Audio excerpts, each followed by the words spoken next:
Without commitment, you'll never start. But more importantly, without consistency, you'll never finish. It's not easy. If it was easy, there'd be no Kerry Washington. If it was easy, there'd be no Taraji Henson, P. Henson. If it were easy, there'd be no Octavia Spencer. But not only that, if it were easy, there'd be no Viola Davis. If it were easy, there'd be no Michael T. Williamson, no Stephen McKinley Henderson, no Russell Hornsby. If it were easy, there'd be no Denzel Washington. So, keep working, keep striving, never give up, fall down 7 times, get up 8. Ease is a greater threat to progress than hardship. Ease is a greater threat to progress than hardship. So, keep moving, keep growing, keep learning. See you at work. We tend to base our self-esteem on what other people think. And that's not really self-esteem. Self-esteem is supposed to be how we feel about ourselves. And I was just saying how dangerous it is to allow other people to determine how you're going to feel about you. And it's kind of like looking into a broken mirror.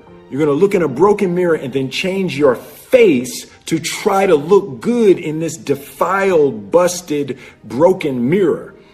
And it just, other people's opinions is a really shitty way to determine how we feel about ourselves. You'll never see a U-Haul behind a hearse. I'll say it again. You'll never see a U-Haul behind a hearse. Now, I've been blessed to make hundreds of millions of dollars in my life. I can't take it with me, and neither can you. So it's not how much you have, it's what you do with what you have. And we all have different gifts. Some money, some love, some patience, some the ability to touch people. But we all have it. Use it. Share it. That's what counts. Not what you're driving, not what you're flying in, not what kind of house you bought your mama. Dreams without goals are just dreams. And they ultimately fuel disappointment. Goals on the road to achievement cannot be achieved without discipline and consistency. I pray that you all put your shoes way under the bed at night so that you got to get on your knees in the morning.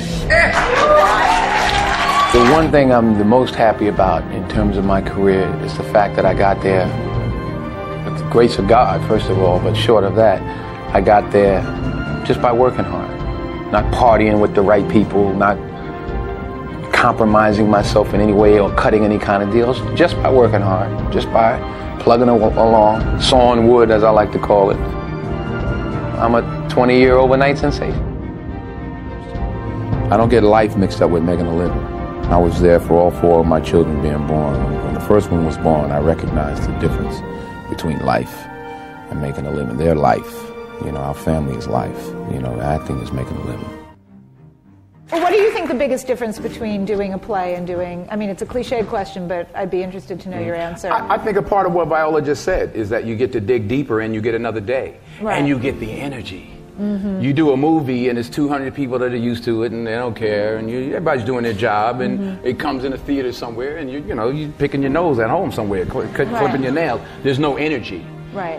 When I was on Broadway 5 years ago with Julius Caesar, I made a decision to sign autographs every night. I don't know what I did. Oh yeah, it ain't happening this time, no. Only as I rub my knees, only because my knees are bad, it's hard for me to stand. But. And why did you decide to do that? Well, I wanted to say thank you. It was my way of saying thank you. And the first night, it was like 5,000 people out there. I said, okay, wait a minute. Everybody who has playbills from our show. So, yeah, because it was like people were just wandering up the block. I was like, wait a minute. I forgot. I'm on, 42nd Street, Times Square. I was like, wait a minute. But honestly. You were signing for weeks. The energy. And I was out there an hour and a half every night, every show. But the energy you got back, the stories, the 5 little old ladies who just drove in from Detroit. And I'm like, well, what y'all doing tonight? They said, we're getting back in the car, baby. We got to go back tonight. Wow. And, you know, a little 84-year-old lady was like, baby, if I was 3 years younger. Oh, true story. True story.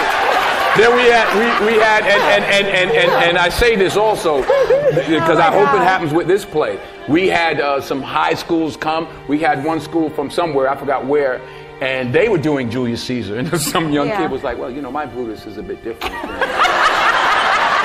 He's more the classic stoic. But it was great to engage and exchange with these young people. There was an energy. I got more from it than I gave to the people that I signed for. That's, you know, you don't get that. You know, the odd thing about success in film is the budgets get bigger, you make more money, but they become more formulaic. Yes. So you don't get the opportunity. So God willing, if I stay around long enough, this is what I'm going to be doing. You know, you're always affected by opinion, but the more opinions there are of you, of me, the less I look at them, because I just can't live my life based upon what other people think about me. So I can't concern myself too much with what other people think. You know, it's just not healthy. I don't think I could continue to do what I do if I was constantly worrying about what somebody thought about it. And anything you want good, you can have. So claim it. Work hard to get it. When you get it, reach back. Pull someone else up. Each one, teach one. Don't just aspire to make a living. Aspire to make a difference. You don't have to compromise yourself. You know, if there's something you don't feel good about, then don't do it. The most important choices I've made was to say no. And I've said no many a time to films that I just didn't, especially early on, I just didn't feel comfortable with. There was one script that was brought to me, I called it The They Couldn't Kill. Because they were like, he was accused of raping this white woman in the 40s, and they tried to hang him, but he didn't die. And they tried to electrocute him, and they were like, it's a comedy. I'm like, it ain't funny to me. So I actually called Sidney Poitier, who I was fortunate at that time to instill, to be able to call. And I said, you know, this movie, I'm sick. And they offered me $600,000 to play The They Couldn't Kill. That's what I called it. I wasn't there. And he said to me, and I'll say this to you, he said, the first 2 or 3 or 4 films you make in this industry, Denzel, will determine how you proceed. He said, I'm not going to tell you what to do, but remember that the first 3 or 4 or 5 films you made will determine how you proceed. I turned it down.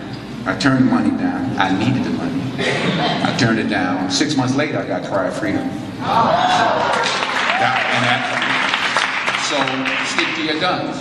If you don't feel like you should do it, then don't do it.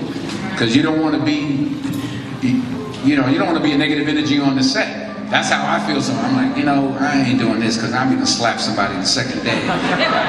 So I just, it's something. I think the most important decisions you can make as an actor, actress, is saying no. Is saying no. You don't have to take your clothes off. If you don't want to, then don't do it. Number 1, put God first. Put God first in everything you do. Everything that you think you see in me, everything that I've accomplished, everything that you think I have, and I have a few things, everything that I have is by the grace of God. Understand that. It's a gift. In everything you do, if you think you want to do what you think I've done, then do what I've done.